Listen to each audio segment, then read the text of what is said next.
Kudus, amin. Umat Kristiani Katolik yang terkasih, berjumpa kembali bersama saya Kartika Budiman dalam program Pelita Kasih. Pada kesempatan ini kita akan membahas sebuah tema, yakni tentang tema Bulan Kitab Suci Nasional tahun 2022, Allah Sumber Hidup Ilahi. Nah, bersama narasumber pada saat ini yakni Pastor Roni Singal PR yang merupakan pastor paroki pada Paroki Santo Kristoforus Gorontalo. Apa kabar, Pastor? Kabar baik saja, Tika. Baik, Pastor. Tadi saya telah menjelaskan bahwa tema kita pada saat ini yakni tentang tema Bulan Kitab Suci Nasional pada tahun 2022 ini. Nah, mungkin yang menjadi pertanyaan mendasar sebelum kita lebih jauh lagi mendalami tema saat ini yakni tentang mengapa setiap tahun ada Bulan Kitab Suci Nasional. Oke, baik.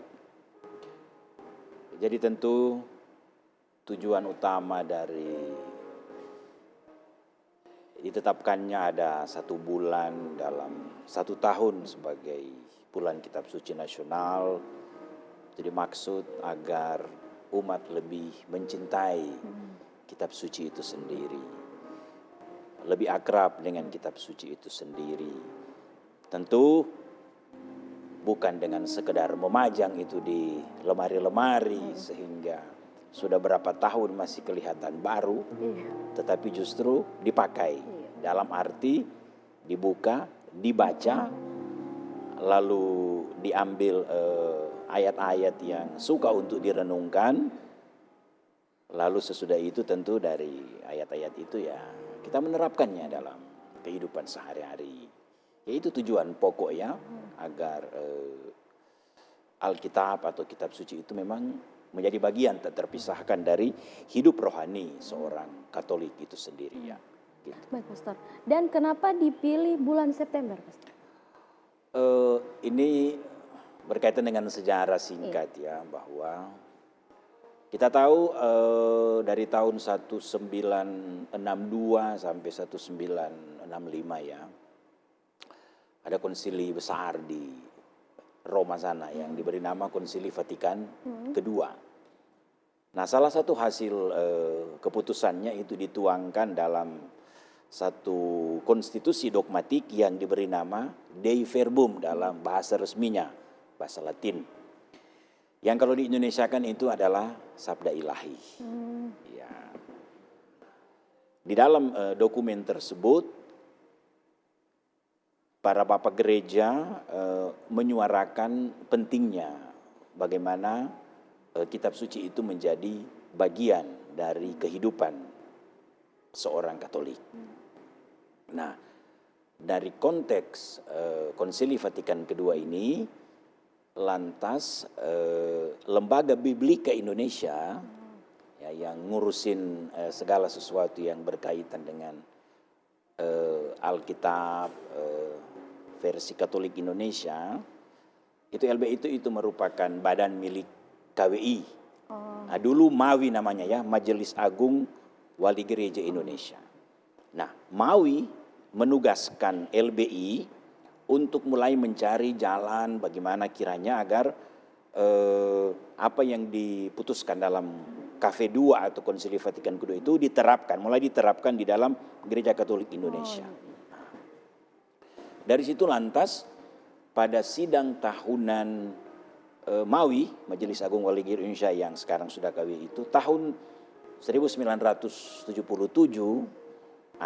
para Bapak Uskup pada saat itu menetapkan bahwa setiap minggu pertama bulan September, ya tidak tahu kenapa bulan September, pokoknya setiap minggu pertama bulan September dijadikan sebagai hari Minggu Kitab Suci. Nah, itu yang berlaku sampai sekarang kan, makanya minggu depan tanggal 4 September, minggu pertama kita akan merayakannya lagi sebagai Minggu Kitab Suci. Tetapi ternyata itu dirasa tidak cukup kalau hanya satu pekan, satu minggu. Lalu akhirnya disambunglah seluruh bulan September dijadikan sebagai BKSN atau Bulan Kitab Suci Nasional. Ya kira-kira seperti itulah latar belakang, sejarah kenapa kita kenal sekarang bulan September itu sebagai BKSN. Baik, Pastor.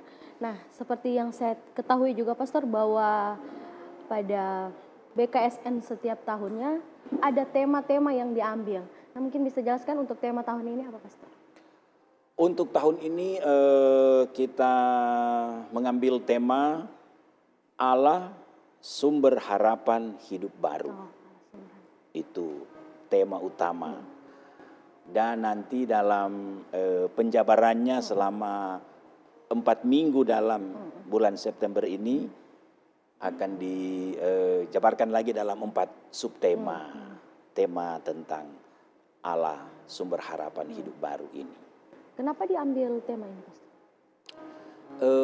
Ya mungkin kita mulai rasa jenuh dengan kata COVID ya, tapi tema ini masih berkaitan erat dengan situasi dunia yang bisa dikatakan masih dilanda COVID, walaupun tentu ketakutan dan kekhawatiran masyarakat dunia sudah tidak seperti tahun 2020, 2021 ya, sekarang orang sudah mulai terbiasa. Tetapi kan efek dan akibat dari COVID itu masih terasa sampai sekarang kan, baik segi ekonomi, sosial, kehidupan beragama.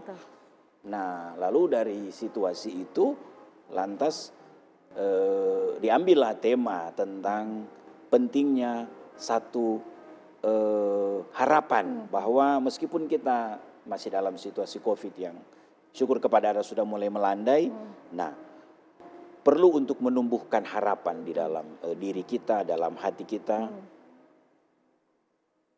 Gitu. Kenapa itu tema tentang Allah sebagai sumber harapan hidup baru dipilih? Tentu, Pastor, harapan itu sangat diperlukan kepada kita semua dalam kita menjalani kehidupan ini. Apalagi seperti yang Pastor katakan tadi, bahwa kita masih, tanpa kita pungkiri bahwa kita masih dalam situasi COVID ini, tentu harapan itu yang menjadi kekuatan kita agar lebih terus lagi menjalani hidup ini. Nah, Pastor, tadi juga Pastor telah menyinggung tentang selain ada tema, satu tema, kemudian ada juga subtema tadi yang Pastor sampaikan. Subtemanya apa saja, Pastor? Jadi ada 4 ya, sesuai dengan 4 kali hari Minggu dalam bulan September ini. Jadi yang pertama, Allah sumber harapan untuk menangkal praktek keagamaan palsu. Itu minggu pertama. Kedua, Allah sumber harapan untuk mengatasi ketidakadilan. Kedua.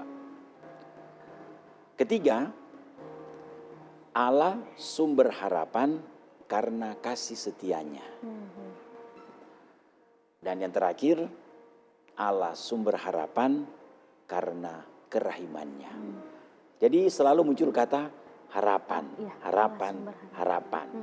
Nah, saya tambahkan sedikit.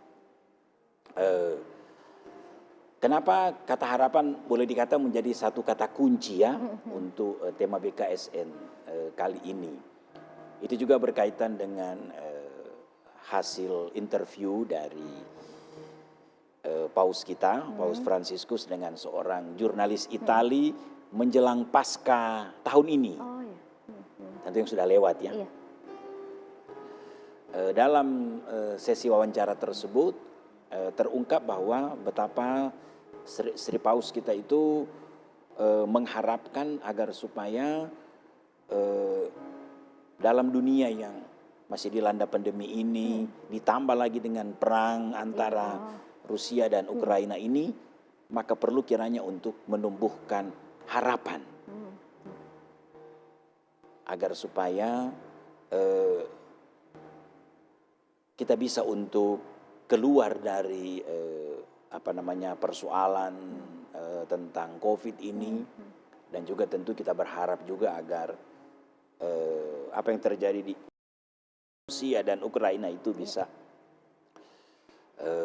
segera tercapailah kesepakatan atau kedamaian. Jadi itu kira-kira ya. Baik, Pastor. Jabarannya dalam 4 pekan itu. Nah, mungkin Pastor bisa menjelaskan subtema 4 subtema tadi, Pastor, tapi kita jeda sebentar, kita akan lanjut lagi. Oh, baik. Umat Kristiani Katolik yang terkasih, sebelum kita lebih jauh lagi mendalami tema kita saat ini, kita ikuti dulu pesan-pesan yang mau lewat ini, tetap di Pelita Kasih.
Umat Kristiani Katolik yang terkasih, terima kasih Anda masih bersama kami dalam program Pelita Kasih.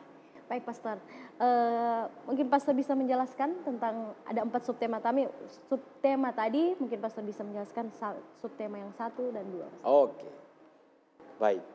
Cuma lupa tadi ya bahwa dalam setiap tema tentang bulan kitab suci nasional selalu kembali pada Alkitab itu sendiri. Iya. Makanya ada semacam pendasaran Alkitabiah yang diambil. Oh iya, iya. Ya, dan untuk tahun ini diambil dari 2 kitab dalam Perjanjian Lama, yaitu kitab Amos dan kitab Hosea.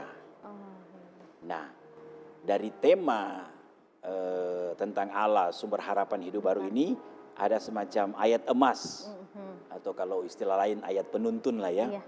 Nah, itu ada di dalam kitab Amos 5 ayat 4. Juga nanti diulang dalam ayat 6 yang bunyinya, carilah Allah maka kamu akan hidup.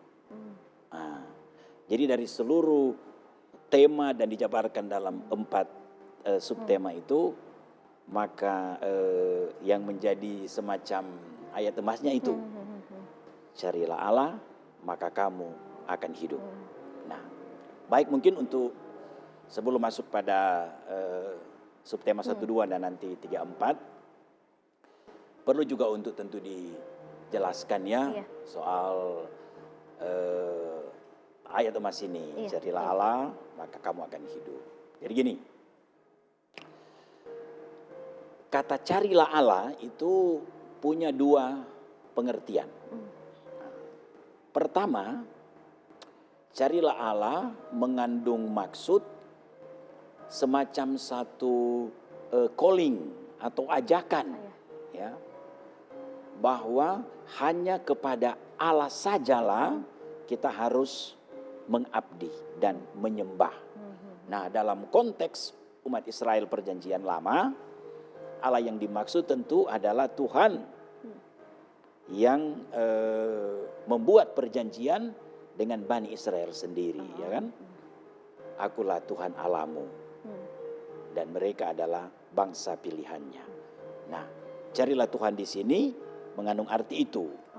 Jadi satu calling untuk menyembah hanya kepada Tuhan Allah. Carilah Tuhan. Tapi arti yang kedua juga dari carilah Tuhan adalah dari sudut pandang orang-orang Israel itu sendiri. Bahwa ternyata dalam perjalanan waktu banyak kali mereka tidak setia, ingkar. Nah, carilah Tuhan berarti semacam reminder, pengingat bagi orang-orang Israel bahwa ada perjanjian antara Allah dan kita bangsa Israel untuk menyembahnya. Jadi carilah Tuhan berarti ya mengingatkan kembali lagi agar jangan mencari Allah lain, ilah-ilah lain. Itu arti dari carilah Tuhan. Nah, baru yang kedua kan maka kamu akan hidup. Nah, kalimat maka kamu akan hidup sebetulnya itu adalah semacam buah, semacam output dari carilah Tuhan ini, bahwa kalau kita betul-betul sudah mencari Tuhan, mengikuti segala perintahnya, maka tentu kita akan hidup. Nah, pengalaman menunjukkan dalam sejarah panjang bangsa Israel bahwa saat mereka tidak setia, maka banyak celaka yang mereka temui. Tentu kita semua tahu awalnya kejatuhan manusia pertama di Taman Eden, ketika Adam dan Hawa itu akhirnya tidak setia pada apa yang Tuhan sudah katakan kepada mereka, dan itu menjadi awal dari sejarah panjang ketidaksetiaan dari manusia gitu. Nah, oleh karena itu belajar dari pengalaman-pengalaman itu, maka selalu diingatkan pentingnya untuk tidak mengingkari Tuhan, penting untuk selalu berada di jalannya. Nah, itu penjelasan tentang ayatnya. Lalu dua kitab Amos dan Hosea, ya perlu juga disampaikan secara singkat tentang kedua nabi ini ya. Siapakah mereka ini? Kedua nabi ini sebetulnya hidup sesaman ya, meskipun asal sebetulnya beda.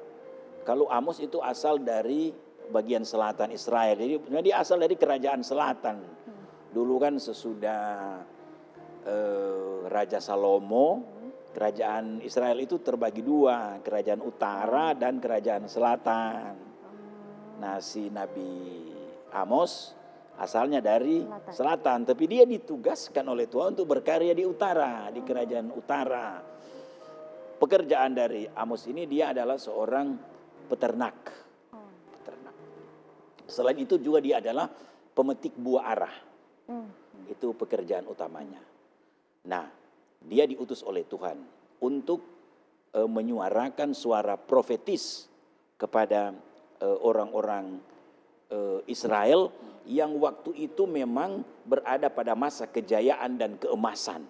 Jadi maju waktu itu orang-orang Israel, kehidupan ekonominya, tapi efek dari kehidupan yang maju itu berimbas pada ketidakadilan terjadi di mana-mana, kesenjangan antara kaya dan miskin, kehidupan moral juga begitu ambruk. Nah, Amos datang dan mengatakan, kalian akan diruntuhkan. Mereka hanya menertawakan dia karena pikir, bagaimana mungkin kami akan runtuh dan hancur sementara sekarang lagi masa jaya-jayanya. Jadi mereka hanya menertawakan si Amos ini, padahal yaitu suara dari Tuhan sebagai peringatan. Kalau kehidupan kalian masih seperti ini, memang satu waktu akan hancur. Nah, sementara Hosea di satu sisi dia memang asal dari utara. Fokus suara kenabiannya ya hampir sama sebetulnya dengan Amos, tapi dia lebih menyoroti semacam relasi rohani antara orang-orang Israel dan Allah itu sendiri, bahwa betapa orang-orang Israel itu sering mengingkari janji. Jadi Hosea datang untuk memberi peringatan bahwa baiklah kembali ke jalan Tuhan. Dan luar biasa untuk melambangkan ketidaksetiaan dari orang-orang Israel atas janji mereka kepada Tuhan, maka si Hosea ini rela kawin dengan seorang pelacur yang bernama Gomer. Jadi dia mengawini si bekas pelacur yang Gomer itu, melanjutkan bahwa ya begitulah orang Israel telah melacurkan diri mereka. Tapi tujuannya sebetulnya untuk menyadarkan. Nah, itu konteks-konteksnya yang harus disampaikan agar kita tahu kenapa tema itu dipilih, lalu pendasaran Alkitabnya apa. Nah, kalau kembali ke pertanyaan awal soal dua subtema, ya memang erat kaitannya ya. Jadi dua yang pertama itu mengambil kitab Amos sebagai rujukan. Jadi yang Allah sumber hidup untuk menangkal atau menangkis praktek keagamaan palsu dan untuk mengatasi ketidakadilan. Jadi dua subtema yang akan direfleksikan bersama selama 2 minggu ini. Pendasaran Alkitabnya ambil dari kitab Amos. Nah, untuk yang pertama yaitu menangkal praktek keagamaan yang palsu, itu ya berkaitan erat juga dengan COVID ya, bahwa kan ketika COVID melanda kan malah waktu panas-panasnya kan kita tidak bisa beribadah. Semua ibadah dari rumah, dari kamar, online, istilah live streaming. Ya memang situasi memang menuntut kita tidak bisa kumpul kan. Tetapi efek tidak bagus dari itu adalah ketika COVID sudah mulai mereda, suasana itu orang masih lebih cenderung tidak mau datang lagi ke gereja. Jadi alasan. Padahal datang langsung ke gereja itu sungguh sangat penting karena kita ketemu dengan sesama umat sebagai satu persekutuan. Nah, yang seperti ini kan, yang cuma tinggal di rumah dengan alasan masih COVID. Dan itu sudah akhirnya menjadi semacam kebiasaan. Nah, itu bisa kan mengarah pada praktek hidup keagamaan yang palsu, yang semu, bahwa bukan seperti ini sebetulnya. Itu terjadi karena ada semacam situasional. Nah, Allah sumber hidup untuk untuk menangkal praktek keagamaan yang palsu ini. Maksudnya dalam pertemuan pertama ini kelompok yang mendalami subtema ini diberikan penjelasan dengan pendasaran Alkitab, dengan tujuan supaya ya sadar bahwa misalnya mengikuti Ekaristi secara langsung itu yang paling penting dan paling pokok, karena kita memang justru bersatu secara nyata. Baik Pastor, sebelum kita lanjut kita jeda. Oh ya, oke. Umat Kristiani Katolik yang terkasih, sebelum kita melanjutkan lagi pembahasan kita saat ini, kita ikuti pesan-pesan yang mau lewat ini tetap di Pelita Kasih.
Umat Kristiani Katolik yang terkasih, terima kasih Anda setia dengan kami.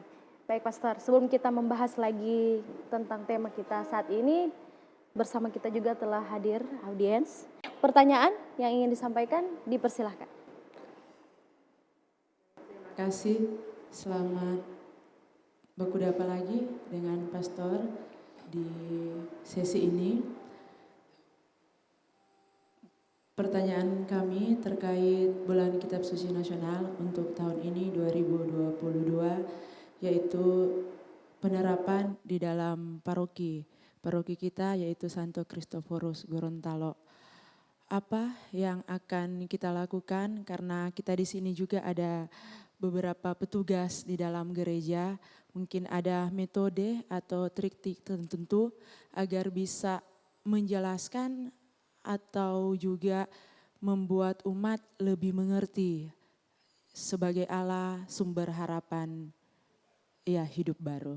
Itu mungkin itu saya. Terima kasih. Terima kasih, baik Pastor. Mungkin bisa langsung jawab. Oke, jadi untuk konteks paroki kita sudah disampaikan sebetulnya pada pengumuman gereja ini hari Minggu kemarin ya, bahwa untuk mengisi BKSN tahun 2022 ini kembali itu akan direnungkan lebih jauh lewat kelompok teritorial wilayah rohani.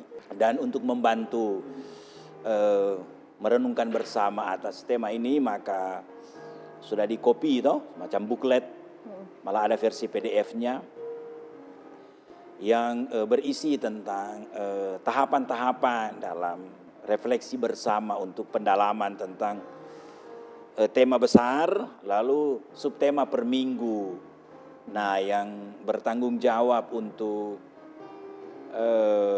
pendalaman ini adalah seksi katekese dari setiap wilayah rohani bekerja sama dengan penyuluh non PNS yang ada di keempat wilayah rohani yang ada di pusat paroki. Begitu juga yang tentu yang ada di stasi, di Limboto dan di Kuandang. Jadi ikut saja apa yang menjadi panduan di dalam buku itu. Di situ ada semacam ibadah sabda, lalu ada pembacaan Alkitab dari 2 kitab yang disebutkan tadi itu. Jadi minggu pertama kedua itu dari kitab Amos, ketiga dan keempat ambil dari Hosea. Lalu dari perikop yang dibacakan itu yang diperdalam oleh fasilitator. Ya bergantian lah antara seksi katekese dan penyuluh. Lalu ada pertanyaan-pertanyaan refleksif yang sudah ditulis di bagian akhir dari setiap minggu itu. Ya kita tinggal baca saja lalu disampaikan itu kepada umat yang ada di wilayah rohani atau stasi, lalu direnungkan bersama atau dijawab bersama. Kalau nanti di sekolah ingin juga untuk menerapkannya, bisa juga sebenarnya, ya berarti entah di TK misalnya, atau ada kepala TK di sini. Tentu dengan bahasa anak-anak, bagaimana menerangkan kepada mereka Allah sebagai sumber harapan hidup baru dalam situasi dunia dewasa ini, secara khusus situasi sekolah di mana mereka berada. Kira-kira begitu yang akan kita buat untuk konteks paroki kita selama bulan September merayakan BKSN itu. Baik, bagaimana? Iya. Baik, terima kasih Pastor. Kita lanjutkan tadi Pastor yang Pastor. Oh iya, baru yang pertama ya. Baru menjelaskan yang pertama, masih ada yang kedua, yang ketiga dan yang sebenarnya berkaitan ya dengan yang ditanyakan tadi, bahwa ya apa yang akan saya sampaikan dan sudah disampaikan tadi itu sebetulnya yang nanti akan didalami dalam pertemuan tingkat wilayah rohani atau stasi dalam 4 kesempatan bertemu itu. Nah, kalau yang pertama berkaitan dengan menangkal praktek keagamaan yang semu, yang palsu, maka yang kedua berhubungan dengan rasa ketidakadilan. ya. Dijelaskan bahwa ya kita selalu merujuk pada saat atau pandemi ini bahwa salah satu ketidakadilan yang sebenarnya kecil tapi mungkin orang kurang rasa itu adalah pandang entengnya orang atas protokol kesehatan. Ada yang setia memakai masker sesuai dengan anjuran pemerintah, tapi ada yang mengabaikannya. Mungkin pikir, selama ini kan saya sehat-sehat saja. Sudah jalan ke sana kemari juga, COVID tidak pernah mendekati saya. Ya mungkin seperti itu ya. Tapi sebetulnya ini tidak adil, ya kan? Bagi yang menaati. Bagi yang menaati, karena kan kita tidak tahu virus kan kita tidak bisa lihat dia ada di mana. Dan kita sudah terpapar atau tidak juga kadang-kadang kita tidak tahu. Apalagi kalau kita kategori OTG ya memang sekarang orang sudah semakin biasa dengan situasi itu. Tapi maksudnya dari ketidakadilan itu jadi diharapkan bahwa kita juga harus tetap mematuhi apa yang sudah diterapkan oleh pemerintah dalam hal ini. Nah, kembali ke soal ketidakadilan itu juga yang ingin disuarakan oleh si Amos, bahwa waktu itu ya karena makmur, karena jaya, kesenjangan antara yang kaya dan miskin semakin terasa. Nah, itu ingin diingatkannya kepada orang-orang Israel waktu itu bahwa tidak baik kalau nanti semakin dalam jurangnya, semakin jauh. Nah, dia kasih tahu. Lalu yang ketiga, Allah sumber harapan karena kasih setianya. Nah, ini tentu berkaitan dengan bagaimana Allah yang tidak pernah meninggalkan umat pilihannya. Ini rujukannya ke Hosea ya. Jadi 3 dan 4 kitab Hosea yang dipakai, bukan lagi Amos. Nah, itu juga yang disuarakan oleh si Hosea bahwa kita ini orang-orang Israel sudah sering ingkar, sudah sering menyalahi, melawan perintah Tuhan. Sementara di pihak lain Allah tetap menunjukkan kasih setianya kepada kita. Nah, baiklah ini juga justru dijadikan sebagai kesadaran sekaligus menumbuhkan harapan baru bahwa berserah diri dan setia kepada Yahweh itu tetaplah yang terbaik. Karena pengalaman-pengalaman masa lalu menunjukkan bahwa ya justru kalau kita sering ingkar maka kita sendiri yang akan mengalami celaka, mengalami musibah. Nah, dalam konteks juga dunia sekarang tentu ya, meskipun juga sering ditanyakan kenapa sampai ada pandemi, apakah Allah tidak peduli dengan kita? Ya, tentu kalau ada tidak peduli dengan kita, ya mungkin kita sudah mati semua ini. Tapi kan justru kita percaya bahwa Allah akan selalu menyertai kita sepanjang masa dengan caranya sendiri. Sebelum kita lanjut, kita jeda iklan lagi, Pastor. Umat Kristiani Katolik yang terkasih, sebelum kita melanjutkan lagi pembahasan kita saat ini, kita ikuti pesan-pesan yang mau lewat ini tetap di Pelita Kasih.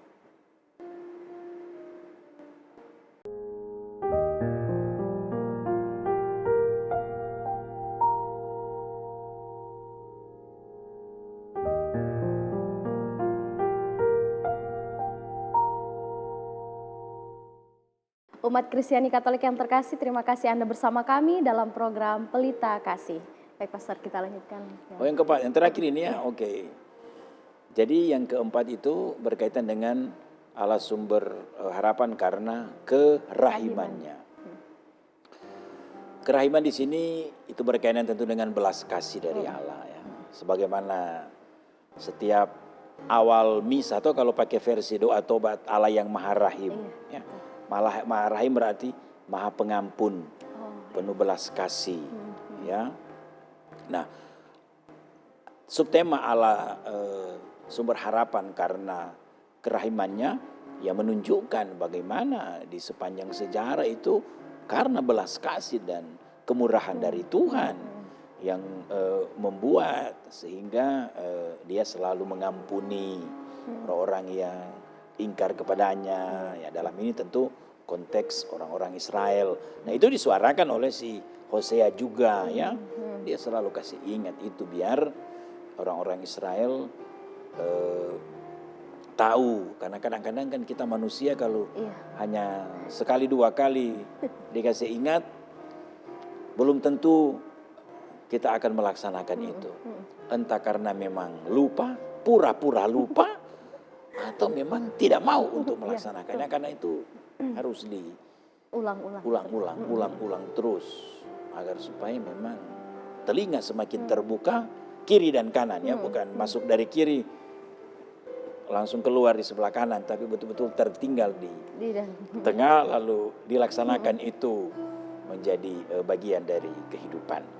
Nah, itulah 4 subtema ya yang akan dijabarkan secara mendalam dalam setiap pertemuan di tingkat wilayah rohani dan stasi ya selama bulan September ini. Ya kira-kira begitu. Dan yang paling terakhir Pastor, mungkin ada yang ingin disampaikan kepada umat Kristiani Katolik berkaitan dengan bulan Kitab Suci Nasional ini, mungkin harapan-harapan yang akan disampaikan. Jadi tentu bulan ini dikhususkan bagi kita untuk lebih mengenal Alkitab itu sendiri, lebih mengenal Kitab Suci itu sendiri, tentu tujuannya untuk kebaikan kita sendiri. Agar betul-betul kita bukan sekedar punya Alkitab, punya Kitab Suci, tetapi menjadikan itu sebagai bagian tak terpisahkan dari kehidupan kita. Kalau kehidupan jasmani kita tidak bisa kalau tidak makan dan tidak minum, nah begitu juga tentu kerohanian kita harusnya juga tidak bisa kalau kita melepaskan diri dari Alkitab itu sendiri.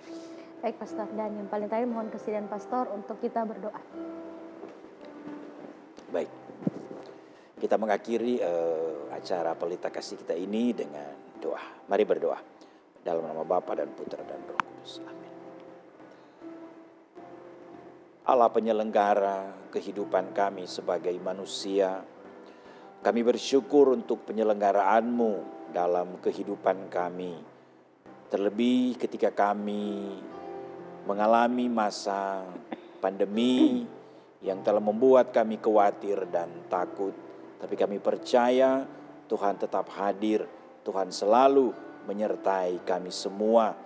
Sehingga sedikit demi sedikit kami boleh melalui dan melewati masa yang susah ini.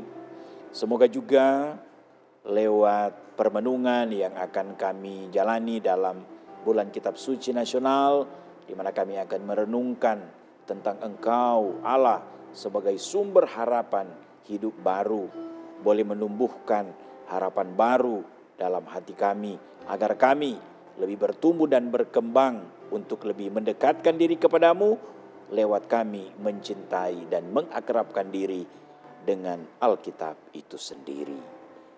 Ini doa kami yang kami panjatkan kepadamu dengan pengantaraan Kristus Tuhan kami. Amin. Dalam nama Bapa dan Putra dan Roh Kudus. Amin. Sungguh luar biasa pembahasan kita pada saat ini. Terima kasih saya sampaikan kepada Pastor yang sudah berkenan hadir dalam kesempatan kali ini.